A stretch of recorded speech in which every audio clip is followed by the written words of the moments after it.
are around 90% water. And what we do here is, you can see like this little berm area here, we make these little half circles, and as that water starts to run, we catch it in those berms, and it allows it to spread out, slow down, and sink into that ground as much as possible. So many of the things we're doing on this farm is all about following the 3 S's of maximizing water efficiency. So we have our banana trees here. We always try to keep them pruned. We never want more than 3 banana stalks at a time. We use the traditional technique of grandmother, mother, daughter. And as soon as the grandmother produces fruit, we chop her out, we recycle the material into the banana berm, and those nutrients get recycled and taken back up by the plant, and that way we can really maximize our fruit production. So we do a lot of pruning out here just to try to really understand how can we direct the energy into fruit production rather than just growing kind of arbitrarily. So this is the banana circle area here. If you want to take me this, or I will take you this way. Actually, if you want to check this out real quick, one of the plants that we've incorporated within the plot a lot this year is moringa. Moringa is actually definitely one of, if not my very favorite tree. So this tree is fantastic. They call it the miracle tree. Basically, it's great for remediating poor soil, so it grows very, very well in very infertile soil. And the leaves on it are very, very nutritional. You can soak the seeds and use it to purify water. You can use it as a skin moisturizer. It grows very, very fast and is very, very resilient. It's also very drought resistant. So it's just, again, there's a reason they call it the miracle tree. It's incredibly useful. So we've got moringa trees all throughout this little perimeter here. And again, these will grow very, very fast, sometimes up to 5 meters in 1 year. So very interested to see what this looks like next year. But these are all looking very, very nice. So if you want to follow me this way. Moringa trees, like that.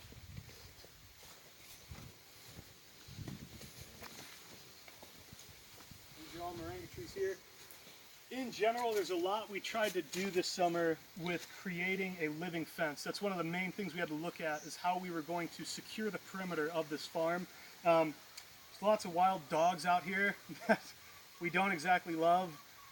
So we've done a lot of different trial and error techniques to try to understand how we can really secure the perimeter in a long-term sustainable way. So right now, obviously, as you can see, there's lots and lots of bamboo.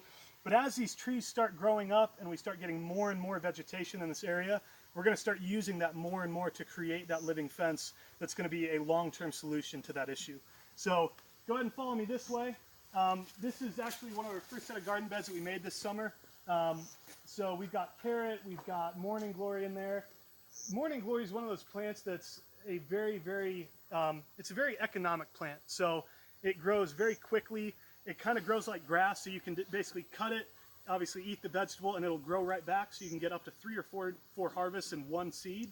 So it grows very fast. We're growing a lot of it out here. It's one of the main things Kruom Noi uses, as far as not only what he feeds the kids with, but also what he can actually sell at the market. So there is a market there for him as far as what he can do with that plant.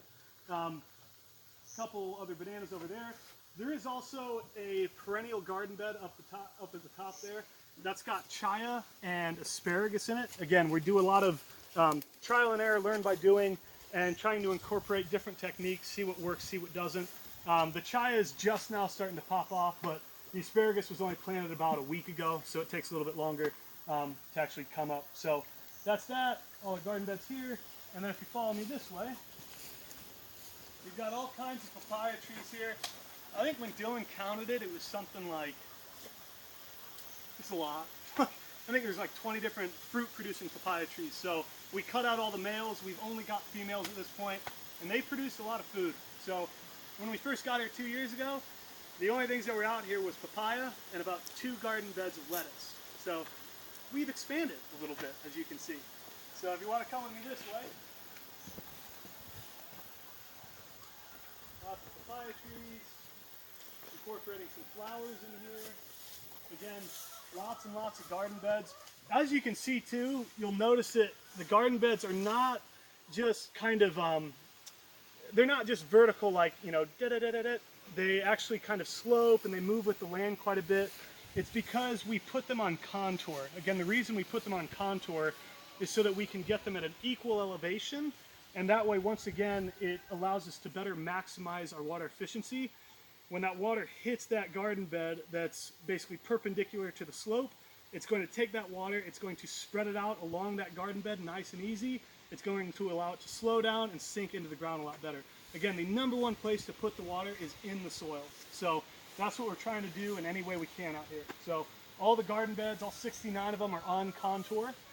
So we've got all that. Again, more corn, there's parsley, there's dill, there's cilantro, coriander, all kinds of different stuff.